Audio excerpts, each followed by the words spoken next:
주님의 말씀을 듣기를 원합니다. 우리가 그 말씀 붙잡고 날마다 삶 가운데 특별히 위기 앞에서 자기 생각에 빠지지 말고 승리할 수 있도록 도와주시옵소서. 감사합니다. 예수님 이름으로 기도합니다. 아멘. 어린아이들이 걸음마를 배우기 위해서는 수도 없이 쓰러집니다. 쓰러졌다 일어나고 쓰러졌다 일어나죠. 또 자기 손으로 이렇게 밥 먹는 거 배울 때까지는 얼마나 많이 숟가락을 떨어뜨려요. 근데 그거 보고 어떤 부모도 절망하지 않습니다.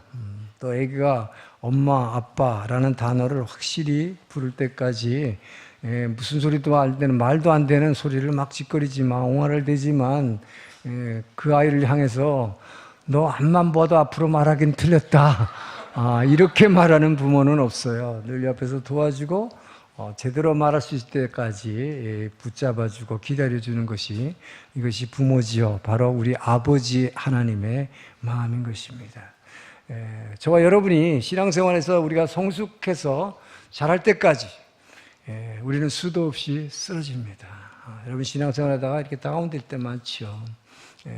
근데 여러분이 스스로 일어날 수 있을 때까지 주님은 일으켜주세요. 주님이 여러분의 인생에 개입하신다는 뜻입니다. 그러나 여러분이 어느 정도 신앙이 성숙하게 되면 더 이상 여러분이 실족하지 않도록, 쓰러지지 않도록 최선의 노력을 다해야 할 것입니다. 그럼에도 불구하고 오늘 다윗의 예를 통해서도 우리가 보겠지만, 이렇게 다윗 같은 믿음의 사람도 순간적으로 판단을 잘못해서 큰 아주 깊은 늪속에 빠지는 이런 실수를 할 때가 있다 하는 것이죠. 그래서 오늘 본문에서 다윗은 이 생명의 위기에 직면해서 순간적으로 아주 판단 한번 싹 잘못하는 바람에 엄청난 위기에 처합니다. 늪속으로 푹푹 빠져들어가는 거죠. 그럴 때 자기 혼자서 나올 수가 없어요. 그렇죠? 하나님이 여러분의 인생에 개입해서 여러분을 일으켜 주실 줄 믿습니다. 근데 그냥 있다고 일으켜 주지 않아요. 어린애가 어느 정도 걸음을 걸을 줄 알기 때문에 처음엔 손잡고 다녔는데 혼자서 쪼르륵 따라다녀요. 그냥 가. 그러다가 어떻게 길 가다 쓰러지죠. 쓰러지면 어떻게 해요? 엄마, 아빠 하고 도와달라고 도움을 청하면 붙잡아서 일으켜 줍니다. 이와 마찬가지로 저와 여러분도, 여러분이 어느 정도 신앙이 성숙했다 할지라도 가다가 쓰러지면 주께 큰 소리로 부르짖기를 주 여러분 축원합니다. 주님께서 반드시 붙잡아 일으켜 주실 걸 믿고, 설령 늪에 빠졌다 할지라도 여러분이 부르짖을 때 그분께서 나를 꺼내 주실 것을 믿고 부르짖기를 주 여러분 축원합니다. 그래서 오늘 본문, 아주 짧은 본문이지만 이 다윗의 실패를 받는 교사로 해서 우리는 성도들이 어쩌다가 이렇게 순간적인 판단의 실수를 통해서 깊은 늪속으로 빠져들어가는가, 그 원인을 먼저 알아보기로 합니다. 그리고 나서 우리가 빠졌다 할지라도 도저히 혼자 힘으로는 못 나올 것 같은데도 우리가 빠져나올 수 있는 방법이 있다. 자, 어떻게 빠져나오는가 오늘 본문을 통해서 배우기로 하겠습니다. 자, 1절 2절 말씀 다시 한번 큰 소리로 읽겠습니다. 시작.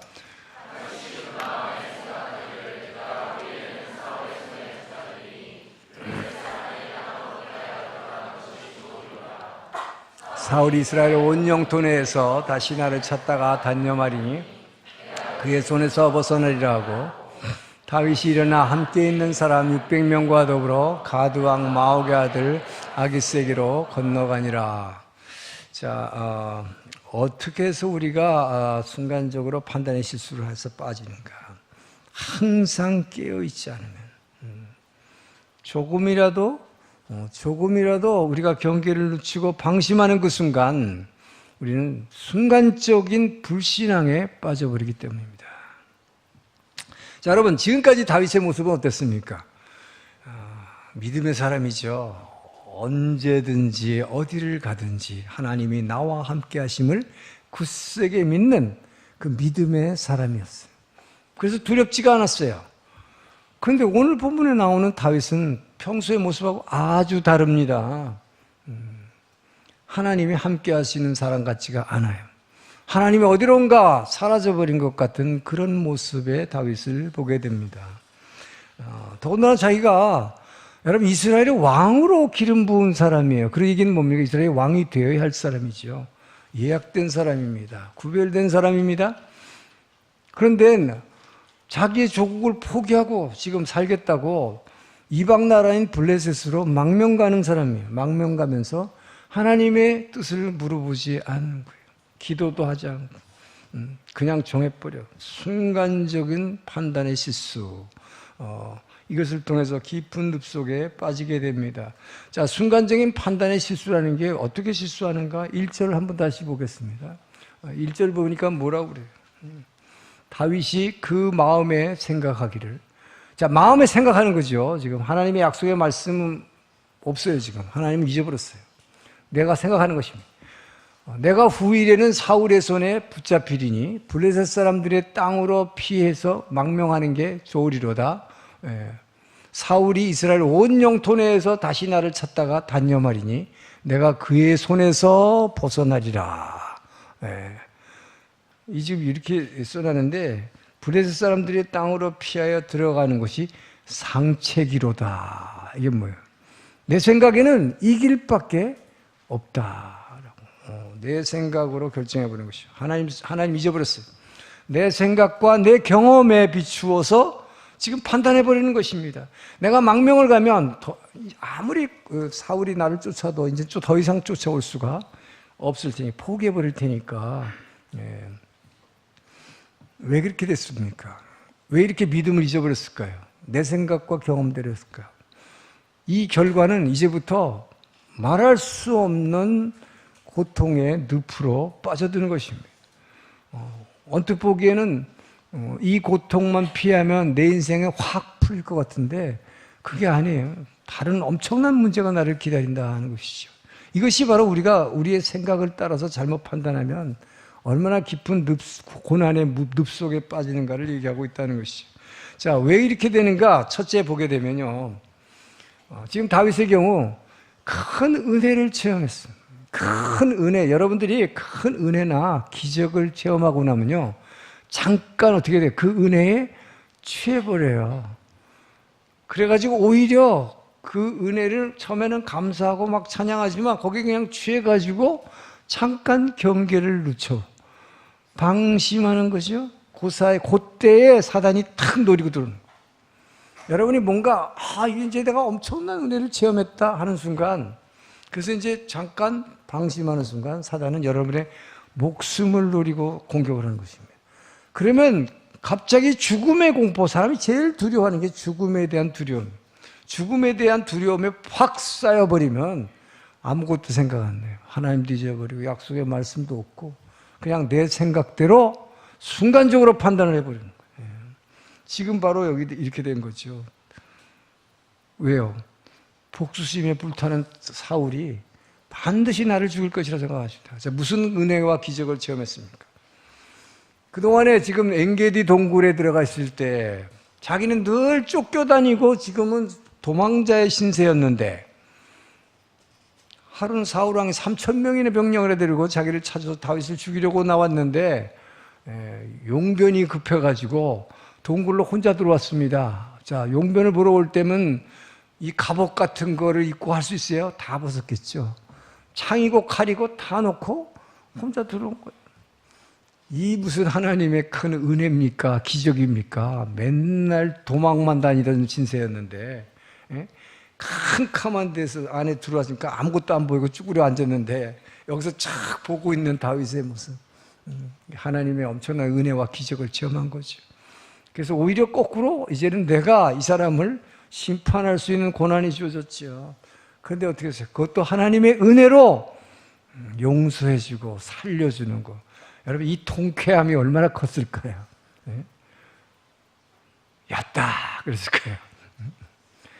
자, 그때 사울이 뭐라고 했습니까? 눈물을 흘리면서 다윗아 너 대단하구나, 너 대단하구나. 어떻게 나 같은 사람이 용서할 수가 있냐?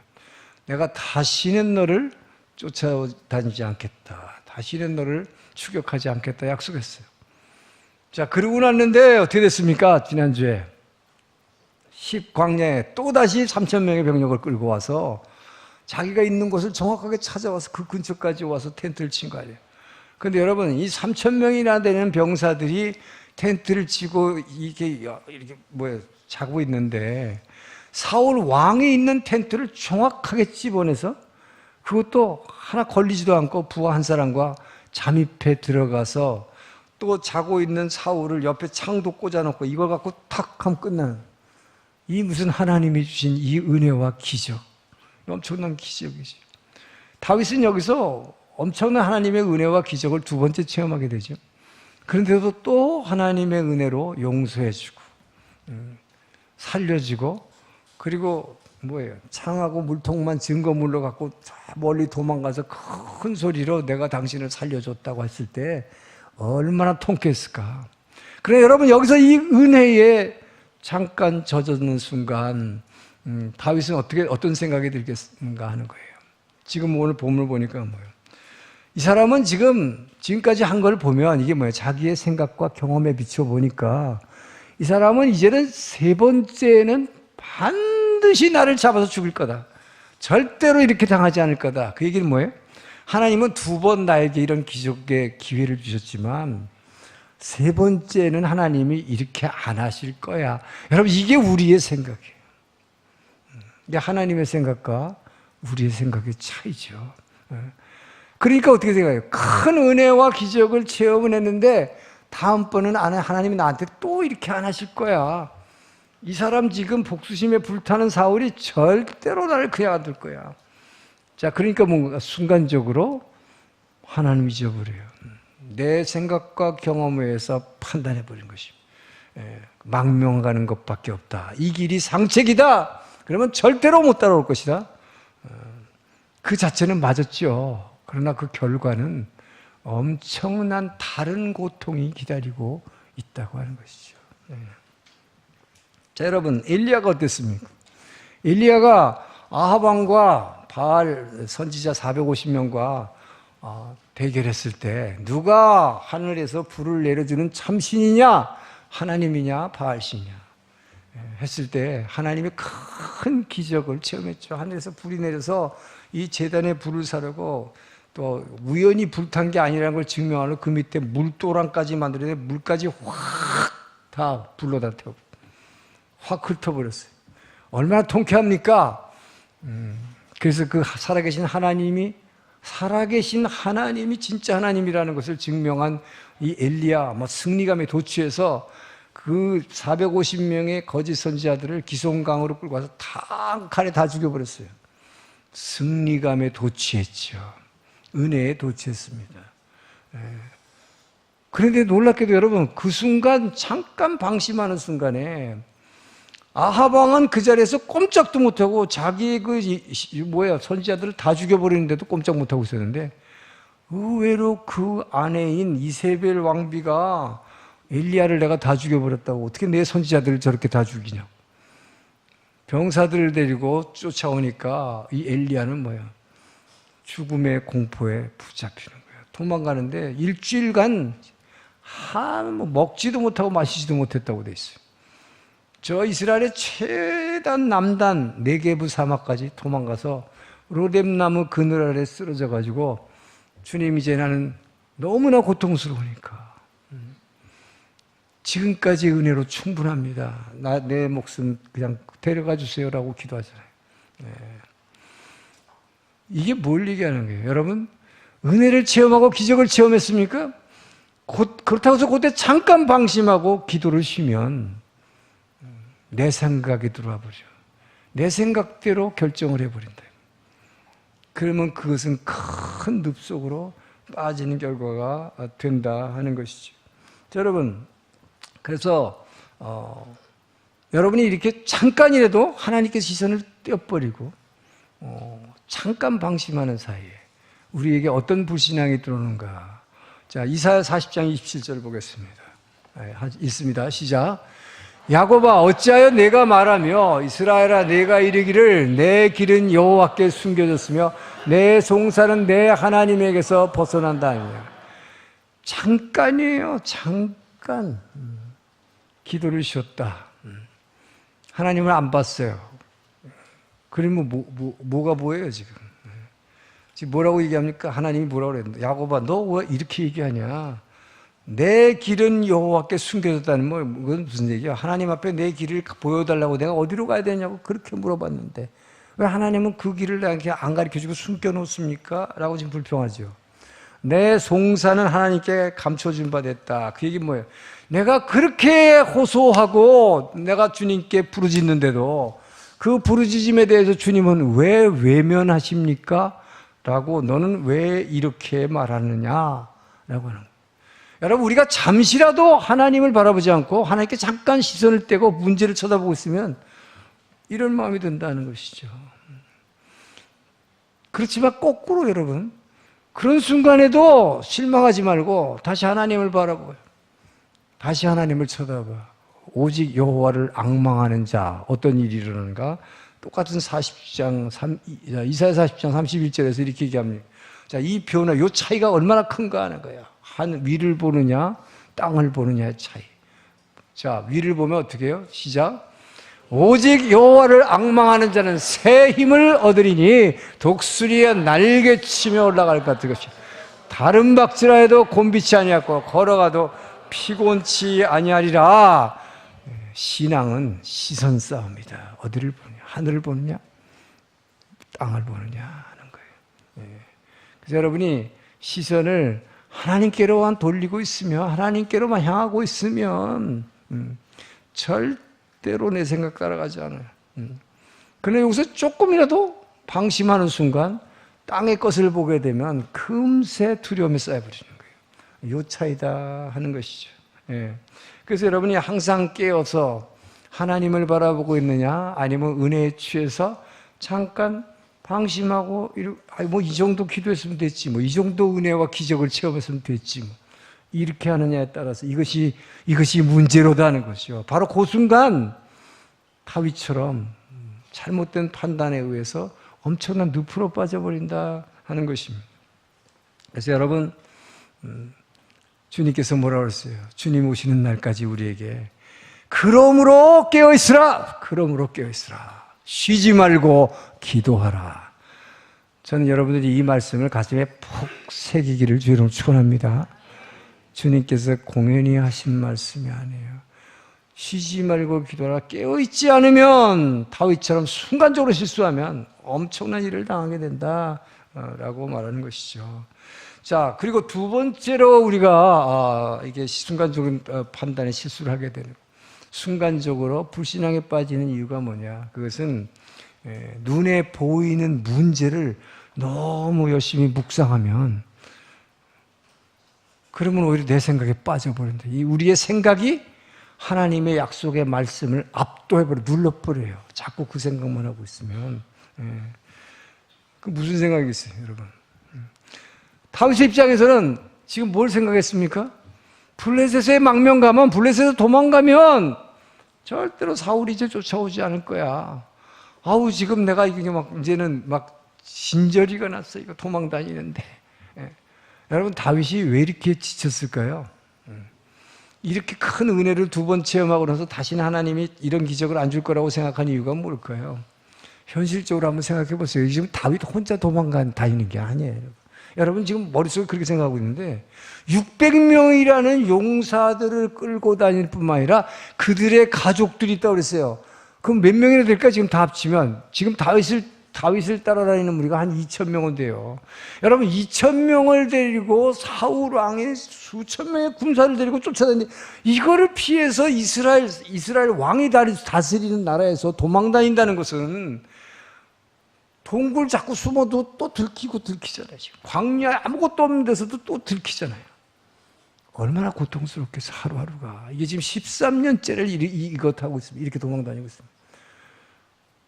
정말 힘들었겠죠. 더군다나 여러분, 목숨 살겠다고 도망 다니는 것도 힘든데 2,000명이 숨어 있는 게 얼마나 힘들어요.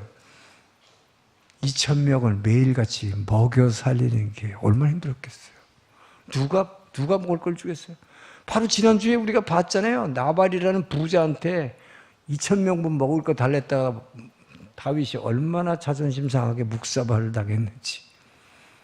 이런 가운데에서 이제는 뭐예요? 지친 거죠. 하나님이 이렇게 두 번이나 기적을, 은혜를 베푸셨는데 더 이상 안 될 거다라는 생각이. 그러니까 뭐예요? 문제가 부어기 시작. 이 문제, 현실적인 문제, 이걸 보고 있으니까 뭐예요? 하나님의 약속인 이런 것들이 나한테는 적용이 안 될 것 같아. 이 순간적인 불신앙에 빠지는 거예요. 그러니까 여러분이 문제를 보고 있는 게 얼마나 중요한가 하는 거예요. 문제를 보고 있으면 그렇게 될 수밖에 없다는 것입니다. 그래서 여러분, 전에도 어떻게 했어요? 블레셋에 한번 망명 간 적이 있어요. 다윗이. 언제입니까? 처음 피난 생활 시작할 때 제일 먼저 어디로 피난 갔습니까? 다윗이 자기 신혼 집에서 도망간 날, 노베에 있는 성소로 도망가면 제일 안전할 거라고 생각해서 거기 가서 아히멜렉 제사장의 도움을 받았더니 사울 왕이 그 소식을 듣고 와서 어떻게 했어요? 제사장 85명과 가족들을 전부 다 죽여버렸죠. 아니, 성전에 들어가서 성전에 뿔을 잡으면 절대로 죽이지 못하게 돼 있어요. 레위기에 보면. 그런데 사울한테는 그런 게 안 통했어요. 다 죽여버려요. 그러니까 어떻게 했어요? 하나님의 성소까지도 무시하는 사울왕, 내가 이 땅에서 어디를 숨겠느냐 해서 도망간 것이 그때 블레셋 땅으로 도망갔습니다. 자, 그때는 하나님이 선지자 갓을 보내가지고 너 여기 블레셋 땅으로 들어오면 큰일 난다. 바로 나와라. 라고 얘기합니다. 사무엘상 22장 5절을 봅니다. 시작. 선지자 갓이 다윗에게 이르되 너는 이 요새에 있지 말고 떠나 유다 땅으로 들어가라. 그랬더니 다윗이 떠나 헤레스 불에 이르니라. 그때는 금세 순종했어요. 바로 돌아갔어요. 예. 그런데 이번에는 국경을 완전히 넘어가고 말았어요. 잠깐 들어간 것도 아니에요. 2,000명 데리고 이제 아예 나는 블레셋 땅에 들어가는 것이 상책이로다. 그리면 사울이 더 이상 절대로 쫓아올 수 없겠다. 뭐야? 아예 영구망명을 한 거예요, 지금. 이러면서도 하나님께 물어보지 않고 그냥 갔단 말이죠. 이것이 얼마나 큰 실수냐 하는 것이죠. 여러분, 그런데 이것이 뭐예요? 단지 이가 국경을 넘어선 게 중요한 게 아니에요. 국경을 넘어선 게 중요한 게 아니라 하나님의 말씀의 선을 넘어버렸다. 자, 여러분, 다윗이 진짜 글로 가서 완전히 망명해버리면 어떤 일이 일어나겠어요? 다윗은 이스라엘의 왕으로 기름 부은 사람입니다. 왕이 되어야 될 사람이에요. 그러니까 하나님의 약속은 뭐예요? 다윗 왕의 자손으로 메시아 예수 그리스도가 와야 돼. 만약에 이때 다윗이요 그냥 거기 망명 가서 여기서 그냥 살았으면 마태복음 1장 1절에 안 나왔어. 아브라함의 자손, 다윗의 자손, 예수의 세계라. 하나님의 말씀이 성취가 안 되는 거예요, 여러분. 이거 엄청난 일이잖아요, 지금. 하나님은 다윗을 왕으로 세워서 이스라엘이라는 나라만큼은 사람 왕이 다스리는 나라가 아니라 다윗이 나의 피난처 되시오, 나의 요새이시오, 나의 피할 바위 되신 하나님, 그 하나님을 예배하는 하나님이 왕 되신 나라, 하나님의 나라로 이스라엘을 변화시키려는 것이 하나님의 뜻이 다윗이 망명 가버리면 숲으로 돌아가는 것입니다. 자기의 순간적인 생각으로 하나님의 말씀의 선을 넘어버렸다. 왜 그렇습니까? 눈에 보이는 문제를 보니까. 자, 그래서 여러분 고린도서 4장 6절을 보세요.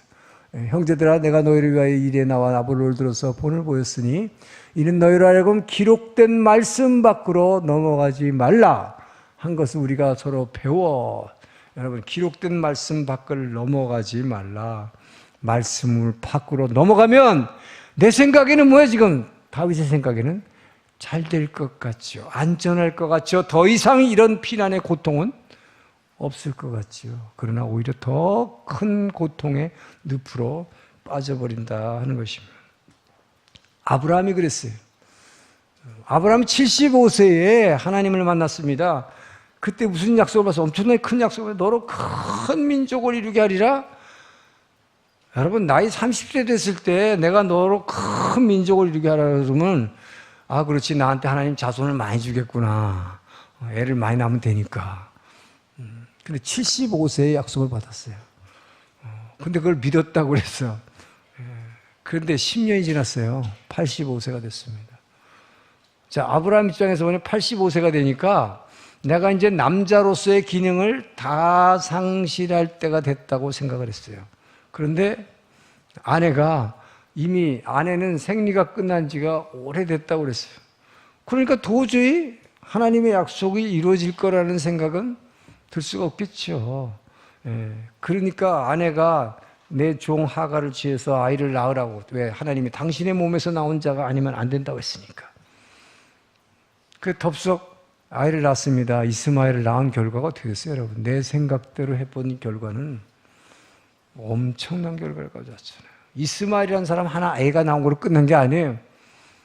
그 아브라함의 순간적 판단 잘못으로 오늘날까지 이스라엘과 아랍 자손들의 선조가 바로 이스마엘 아닙니까? 이 중동 분쟁이라는 이 구조적인 이 문제는 영구하게 지속되고 있는 거예요. 한 사람의 한순간의 불신앙으로. 자, 여러분, 이렇게 우리는 보이는 문제, 여러분 눈에 보이는 문제를 묵상하지 말기를 축원합니다. 문제를 자꾸 묵상하고 있으면 내 생각이 하나님의 말씀, 약속을 확 넘어버려요. 그 결과는 엄청난 늪에 빠진다. 여러분이 약속의 말씀을 붙잡고 기도할 때 문제가 해결됨을 믿으시기 바랍니다. 자, 세 번째로 왜 우리가 또 이렇게 순간적으로 불신앙에 빠지는가, 잘못 판단하게 되는가? 여러분이 기도를 많이 했는데 기도 응답이 늦어진다고 생각될 때예요. 기도 응답이 늦어지는 건 뭐예요? 자, 다윗의 경우에는 자기가 죽일 수 있었지만 복수를 하나님께 맡겼지요. 사울을 건드리지 않았어요. 기름 부은 자를. 그렇다면 하나님이 알아서 더 이상 못 쫓아오게 하든지 아니면 뭐 사울을 어디에 제거를 해보든지. 하나님은 그렇게 하지 않았어요.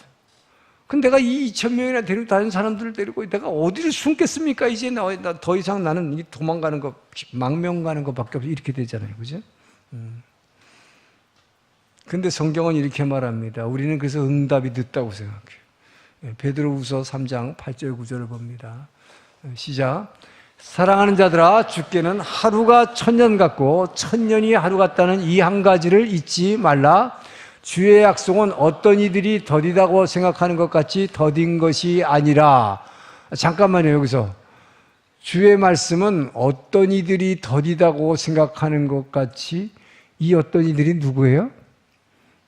나 아닙니까? 여러분 생각에 주의 약속은 어떤 사람들이 굉장히 더디게 응답된다고 그러는데, 그런데 그런 더딘 것이 아니라. 그럼 뭐예요? 그 다음에 오직 주께서는 너희를 대하여 오래 참으사 아무도 멸망하지 아니하고 다 회개하게 이르기를 원하시니라. 이게 무슨 말입니까? 다윗이 그냥 편안하게 져가지고 이스라엘의 왕 되는 게 중요한 게 아니라는 거예요. 하나님이 이 약속을 늦추시는 게 아니라 지금 뭘 하고 있느냐? 모든 사람이 구원받을 때가 돼야 된다. 그 얘기는 뭐예요? 다윗이 온 이스라엘을 자기 데리고 있는 이거 뭐 600명의 용사들이 중요한 게 아니에요. 온 이스라엘을 다 구원할 수 있는, 하나님 나라로 이스라엘을 통째로 바꿀 수 있는 그 큰 그릇이 될 때까지 하나님은 그 약속을 더디게 하고 있는 것이라. 할렐루야. 여러분이 기도 응답이 지금 안 됩니까? 그러면요, 하나님께 감사합니다. 저는 뭐 아무것도 아닌 존재, 저를 이렇게 큰 그릇으로 저를 지금 생각하십니까? 하나님이 여러분의 여러분 예수 믿게 해서 여러분이 그저 주변에 있는 뭐 엄마, 우리 아들, 딸, 무슨 뭐 가족 정도 구원하는 걸로 여러분의 그릇을 그것으로 생각하는 게 아니에요. 하나님은 아까 뭐라고 그랬어요? 많은 자들을 하나님 앞으로 돌아오게 할, 여러분을 그 큰 그릇으로 만들 때까지 여러분에게 이 고난이 여러분을 큰 그릇으로 훈련시키는 기간임을 믿으시기 바랍니다. 하나님께 감사하라 이 말이에요. 응답이 늦게 나올수록 주님, 나를 이렇게 더 큰 그릇으로 만들어 가시는 주님을 찬양합니다. 믿고 기다리기를 주의 이름으로 축원합니다. 이 믿음을 가지면 여러분들이 순간적인 불신앙에 빠지지 않을 수 있다는 것입니다. 자, 이제 3절, 4절 있습니다. 우리 불신앙에 빠지는 원인을 봤어요. 이제 어떻게 여기서 탈출하는가? 3절, 4절 시작.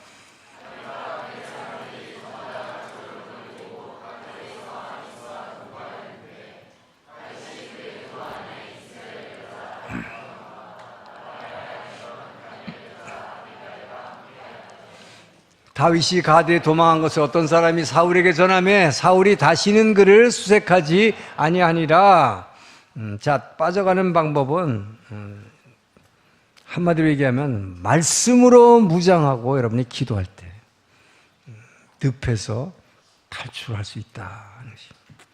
자, 지금 막 읽은 4절을 보니까 다윗이 블레셋으로 망명했다. 이것을 사울이 알고 나니까 어떻게 했다 그랬어요?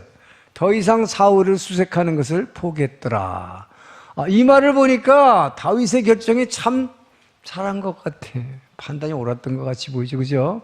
더군다나 이 밑에 이제 6절을 보게 되면 망명을 갔더니 이 블레셋의 아기스 왕이 엄청난 대우를 해줘요. 그래가지고 시글락이라는 큰 마을을 줘서 거기서 살게 하며 정착하게 도와줍니다.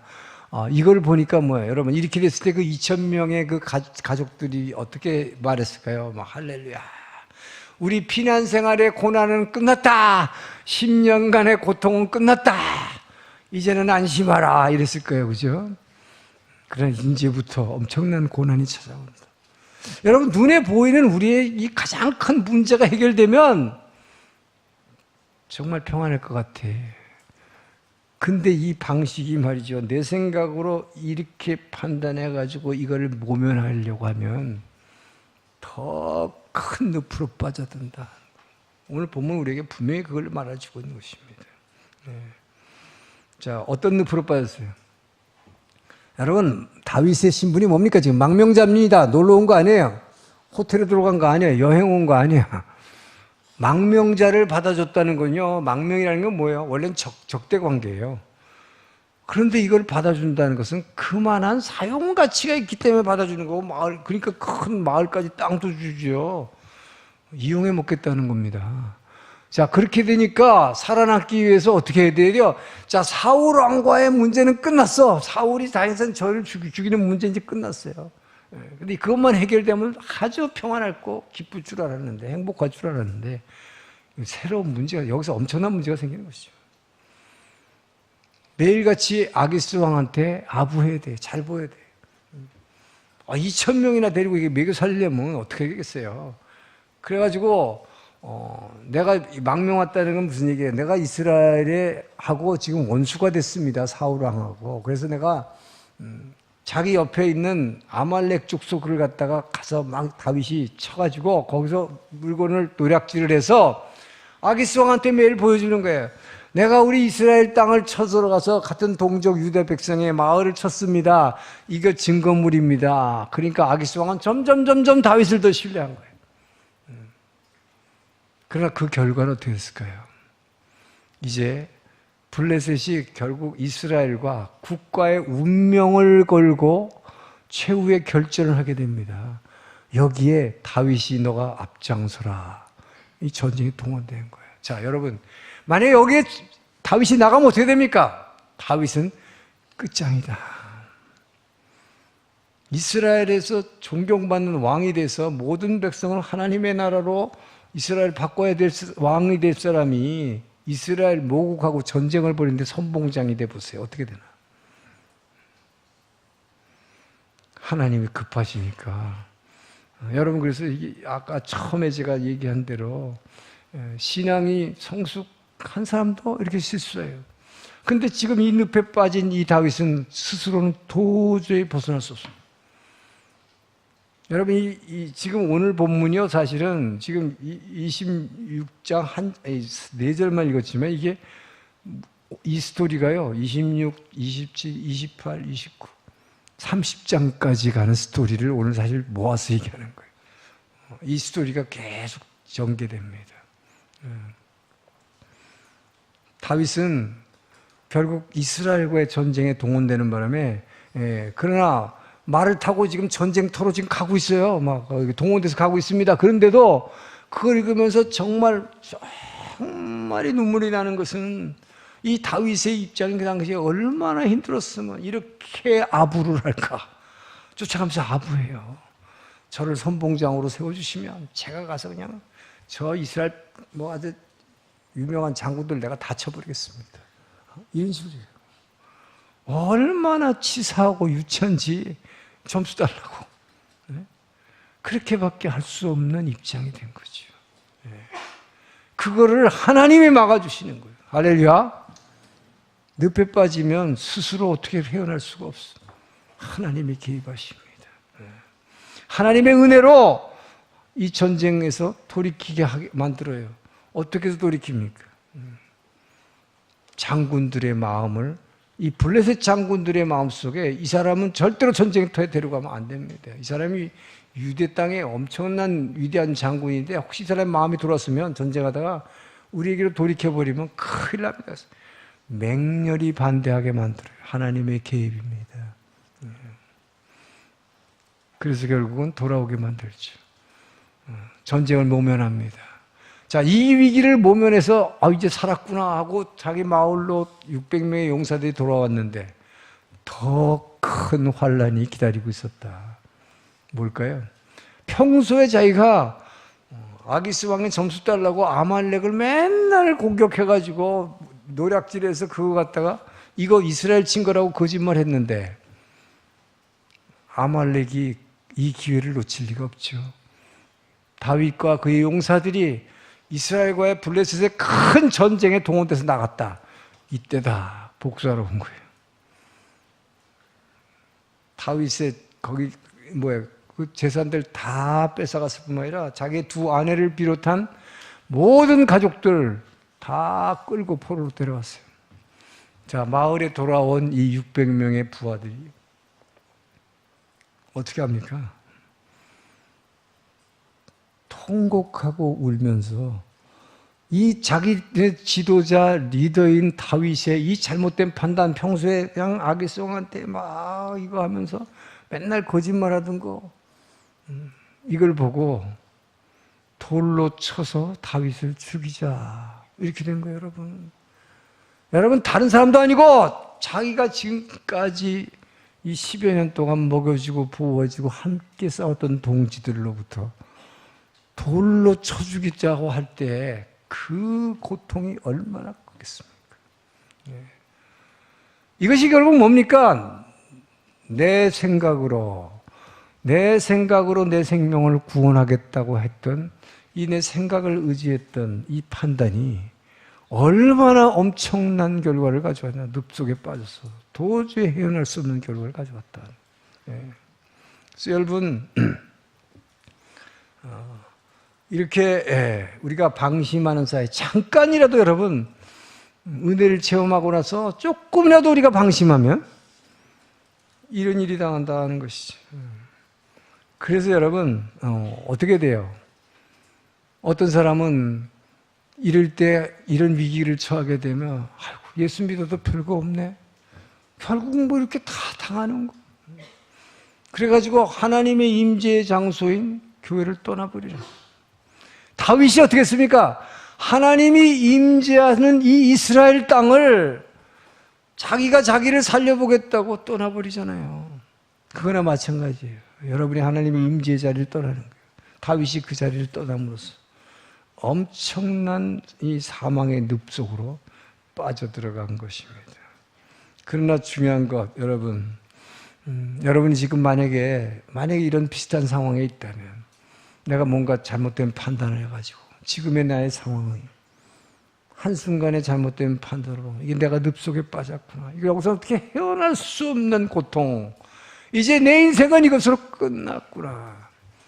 여러분, 이 순간 여러분 포기하지 않길 주님 축원합니다. 자, 이때가 바로 여러분의 구원의 때요. 하나님의 여러분의 인생에 개입할 시기임을 믿으시기 바랍니다. 자, 사무엘상 30장 6절을 보게 됩니다. 30장 6절. 자, 지금의 상황, 다윗의 상황 읽습니다.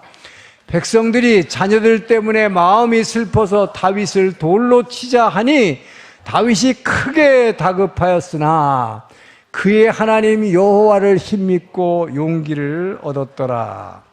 자, 오늘 본문은 쭉 읽어봐도요, 계속 그 뒤를 읽어봐도 다윗이 어떻게 하나님을 의지해서 일어났는지는 설명 안 하고 있어요. 그냥 한마디로만 이렇게 써놨습니다.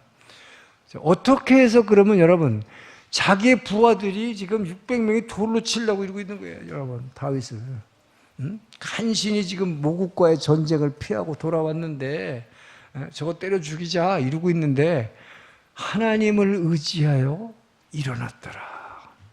어떻게 구체적으로 했을까요? 다윗이 평소에 어떤 사람입니까? 다윗이 시편의 150편 중에 3분의 1 이상을 쓴 사람이잖아요. 시편, 저는 이렇게 결론을 했어요. 다윗은 시편 18편 2절을 분명히 그때 붙잡았을 것이다. 늘 다윗이 하던 말 뭘까요? 봅시다.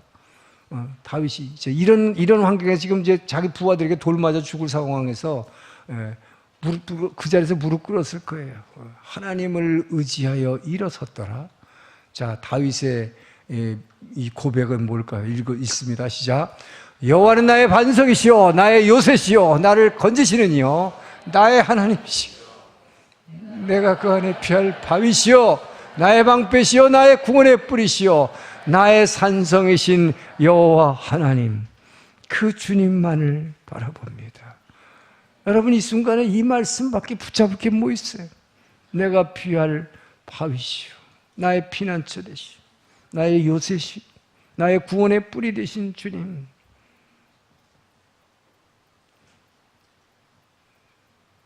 이 바로 뭡니까? 정말 주님께서 죽으라면 죽겠습니다.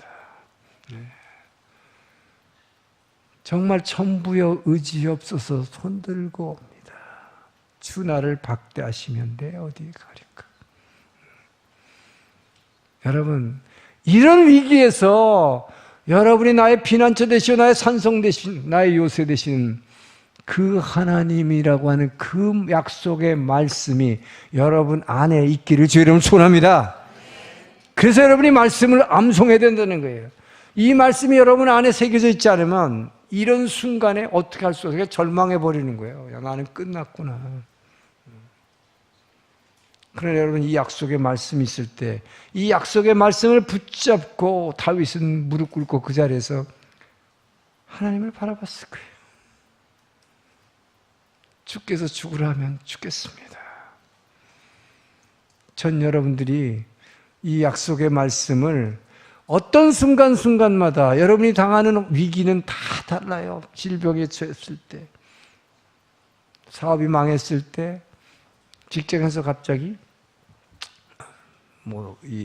잘렸을 때, 또 사람과의 관계에 가정에 문제가 생겼을 때, 여러 가지 이 문제 상황에 따라서 거기에 합당한 하나님의 약속의 말씀을 암송하기를 주로 축원합니다. 이 말씀들이 있어야 돼요. 그 말씀을 가지고 주님 앞에 엎드릴 때 주님께서는 바로 여러분에게 인생에 개입하시고 여러분의 인생에 하나님을 개입하도록 만들어내는 그 귀한 무기가 될 것을 믿으시기 바랍니다. 그래서 우리는 이 성경 암송 캠페인 하는 거예요. 여러분, 암송을 정말 열심히 하길 주를 축원합니다. 이렇게 위기에 붙잡아야 될 말씀이 없으면 그건 쓰러지는 게 끝이에요.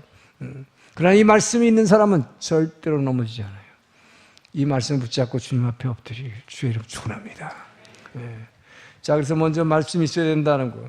말씀으로 무장하라. 자, 그런데 여러분, 내가 말씀을 가지고도 안 될 때가 있어요. 어떨 때냐? 여러분이 고질적인 나쁜 습관, 이거는 말씀을 갖고 있는데도 안 고쳐져. 그리고 계속 반복되는 습관적으로 짓는 죄가 있어요. 여러분만 알고 있는 죄가 있어요. 그리고 끊임없이 내가 뭘 안 하려고 해도 이 안에서 자꾸 나오는 이 사단의 유혹이 있어요. 육적인 유혹이 있어요. 자, 이런 거는 여러분 그냥 말씀만 갖고 이기기 어려워요. 자, 이럴 때 필요한 것이 여러분 교회 공동체의 중보기도의 힘인 것입니다. 그래서 여러분이 교회 공동체에 반드시 술에 속해야 된다는 거예요. 그래서 이런 순모임에서 여러분이 이런 문제를 내놓고 나를 위해서 좀 기도해달라고 그래야 돼요. 그럴 때 여러분 그렇게 기도의 능력을 통해서 이 중보기도의 힘을 빌어서 교회 공동체 영적인 지원을 받기를 주님 축원합니다. 이 힘이 없으면 여러분이 기도의 능력은 영의 세계를 움직여서 바로 지금 여러분이 묶여 있는 이런 고질적인 습관, 반복되는 죄, 이게 전부 영적인 것이기 때문에 이 영의 영적인 세계를 움직여서 사단의 이 본진을 격파하지 않고는 여러분 안에 있는 이 나쁜 것들, 이거를 뽑아낼 수가 없어. 이건 내 능력 갖고 안 돼요. 내 혼자 말씀 붙잡고 기도해도 어려워요. 그래서 여러분 중보기도의 능력을 이 교회 공동체에 속하기를 주님 축원합니다. 영적 지원을 받으라 하는 것이.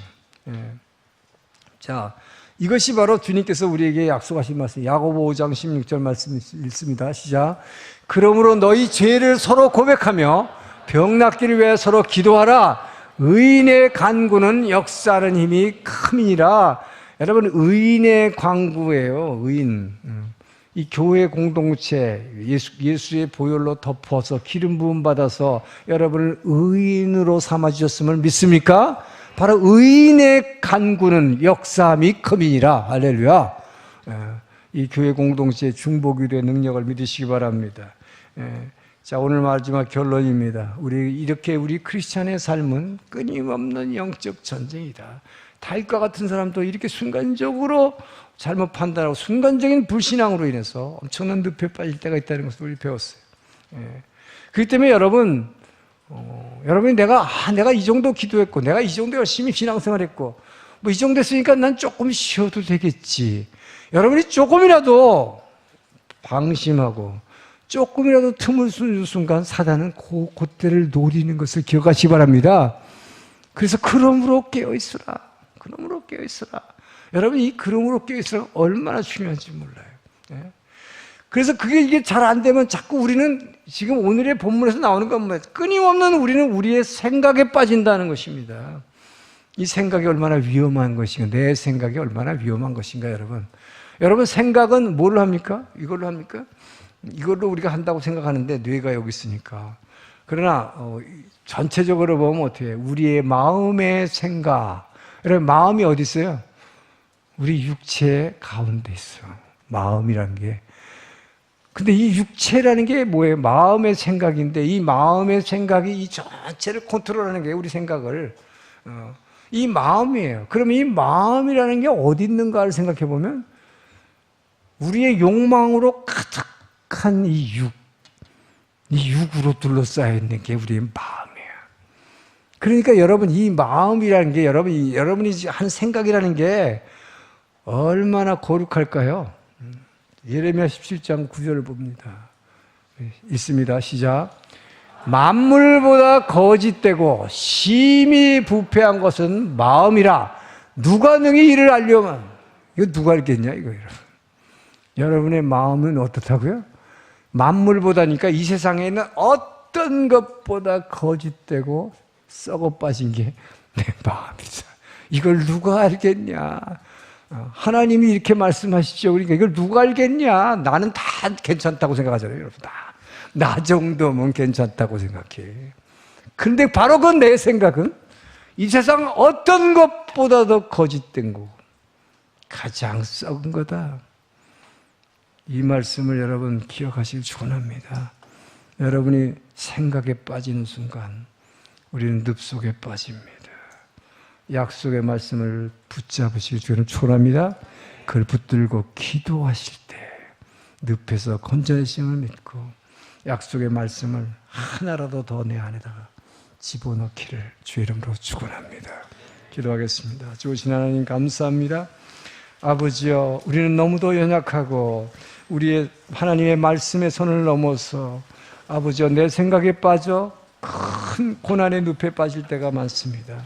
주님께서는 우리를 긍휼히 여기시고 불쌍히 여기시고 우리가 쓰러진다 할지라도 아버지여 주께서 개입하시고 나를 건져내시기 위해서 아버지여 주께서 지금도 쉬지 않고 일하시고 오겠음을 믿습니다.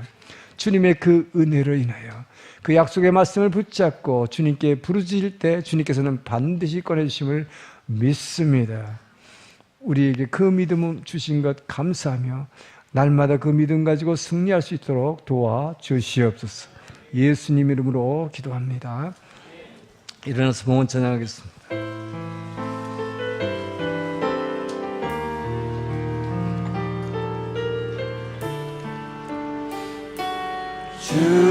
주보혈 날 정결케 하고 주보혈 날 자유케 하니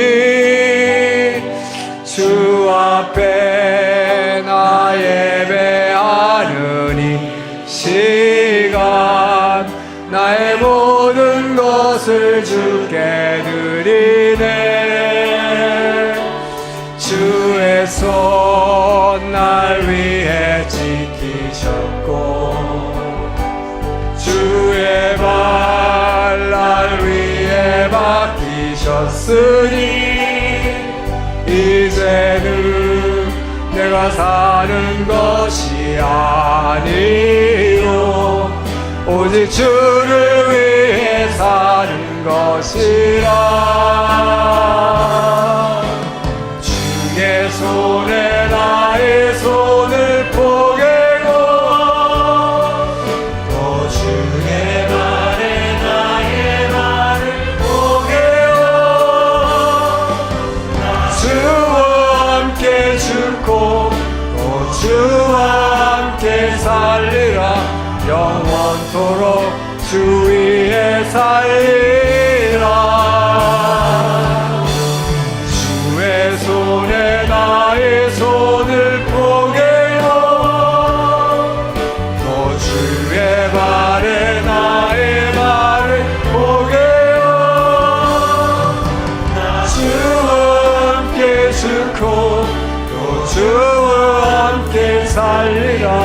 영원토록 주 위에 살리라. 주 위에 살리라. 주님 감사합니다. 우리는 연약해서 지금도 쓰러지지만 주님께서는 내 인생에 개입하시고 아버지여 우리가 약속의 말씀을 붙잡고 주님께 부르짖을 때 반드시 늪에서 구해주시는 그 주님을 우리에게 주신 것 감사합니다. 아버지여 주님의 은혜에 감사하여 주께서 우리에게 허락하신 물질을 구분하여 주의 제단에 올려드린 그 가정마다 손길들을 기억하여 주시고 그의 부족한 것들과 비어있는 창고를 채워 주시옵소서. 마음의 아픔과 슬픔과 고통들을 주께서 만져주시고 위로해 주시고 아버지여 육신의 질병을 고쳐 주시옵소서. 드린 헌금이 일본 열도에 북해도부터 오키나와까지 많은 영혼들이 아버지여 구원받을 수 있는 그런 귀한 물질로 사용될 수 있도록 헌금 위에 기름 부어 주시옵소서. 이제는 우리를 사랑하시고 구원하신 예수 그리스도의 은혜와 아버지의 그 크신 사랑하심, 성령 하나님의 감동, 감화, 교제, 교통하심이 오늘의 말씀을 듣고 이제는 어떤 경우에도 말씀을 붙잡고 내 생각대로 살지 않고 말씀에 입각해서 기도함으로 모든 문제를 해결받고 승리하리라 결단하며 한 주간을 시작하는 주의 백성들 머리 위에 이 주위에 구원받아야 할 주민들 머리 위에 모든 선교사님들 위에 이제로부터 영원토록 함께 하시기를 간절히 축원하옵나이다.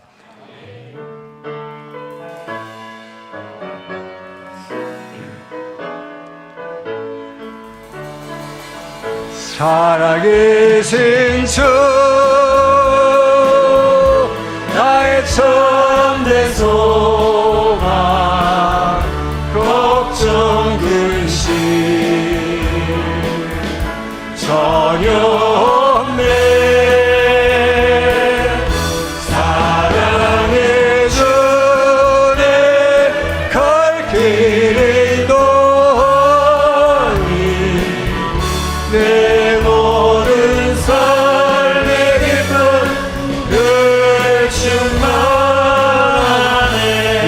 피난처 되시는 주님께 감사와 영광의 박수.